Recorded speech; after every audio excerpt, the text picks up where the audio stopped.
Hello everyone, welcome to Brave Steps. I am AprilShamara, and if you are new or returning to my channel, thank you for sitting with me. Join today's discussion by liking and commenting.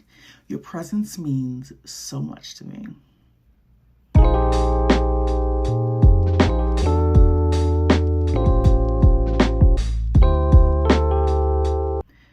Somewhere along the way, society decided that once a Black woman becomes disabled, she's supposed to stop wanting to be seen.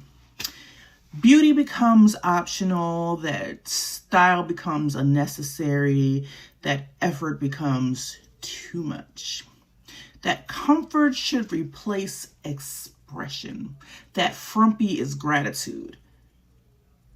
And I want to be the very person to tell you today, disability does not mean dull. It does not mean invisible.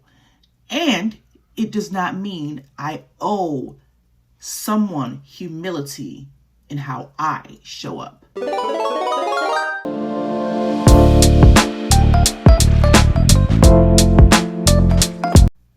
This video is the second episode of our Change series, because loving yourself as a Black woman with a disability isn't about confidence. It's about permission. It's about reclamation. It's about taking back what we were told to give up. I want to talk about makeup today. Clothes, adornment, style, self-enhancements, not as vanity, not as insecurity, but as autonomy. Because here the truth is that does not get said enough. Adornment is not asking for attention. Wearing makeup is not compensating for disabilities. Wanting to look good is not a betrayal of acceptance. I don't enhance myself to prove I'm still worthy. I enhance me because I already am, period. And that distinction matters. Because there's this unspoken rule placed on disabled bodies, especially Black women with disabilities. It says, don't ask too much, don't want too much, don't take up too much space, don't look like you're still expecting pleasure from life. And if you do, people start asking and saying things like, who are you getting dressed up for? You're seeing the same people you already know. Shouldn't you just be comfortable? I'm not wearing this. I'm not doing that. As if comfort and beauty can't exist in the same body. As if disability automatically cancels your desire. As if pain means you should stop wanting joy. Did y'all forget? We are not you. We are not the same. But let's be honest. This expectation isn't placed equally because able-bodied women are encouraged to glow up, to experiment, to reinvent themselves, to explore softness, sexiness, confidence, edge.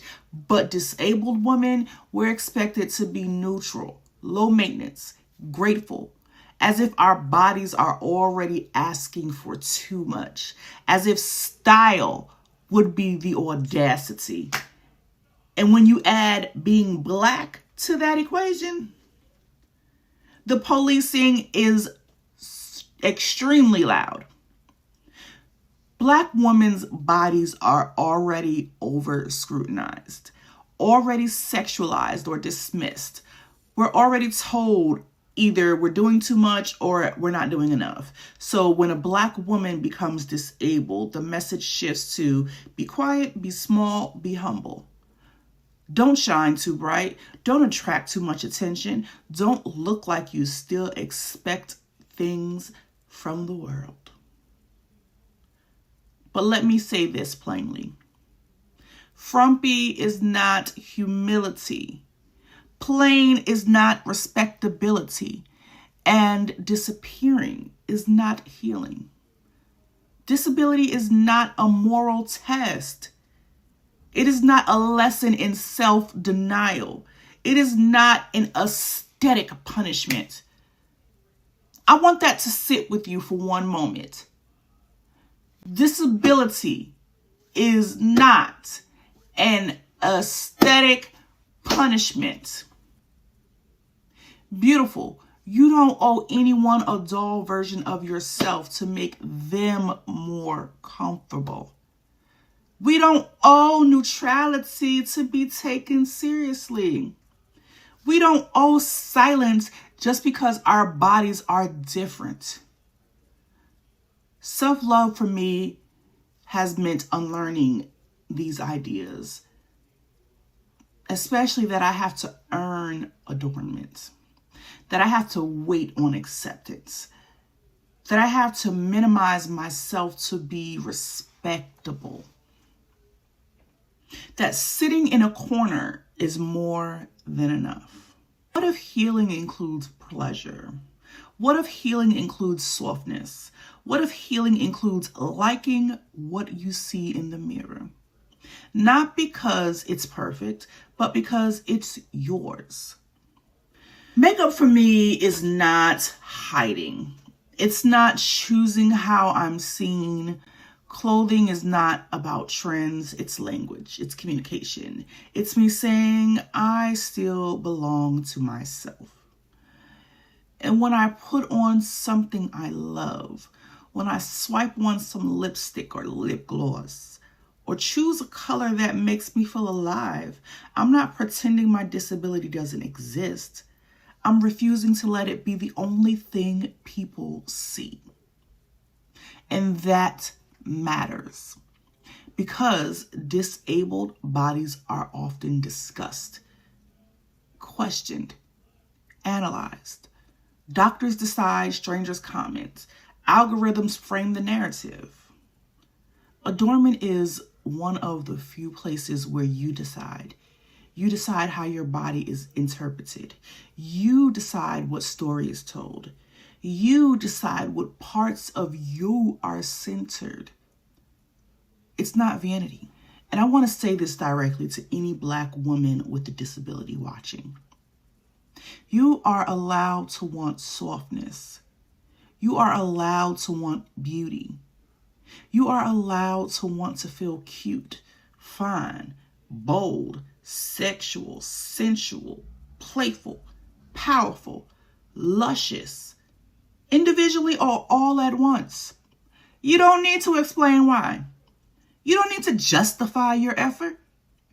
You don't need to shrink your desires. You don't need to dress down your beauty, beautiful. Loving yourself does not mean accepting less. It means refusing to disappear. Simple. This change series is not about transformation per se. It's not about glow-ups or about becoming someone new. It's about ownership. Ownership of your body. Ownership of your pleasure. Ownership of how you show up in this crazy world. Black women with disabilities are not invisible by default. We've been overlooked by design, and choosing to adorn ourselves, to style ourselves, to enhance ourselves is one of the many ways we say, I'm here, seen, sought, loved, deserving, desired. If this resonates with you, stay with me this month. We're going to talk about change, not the kind that asks you to perform, but the kind that lets you belong to yourself fully.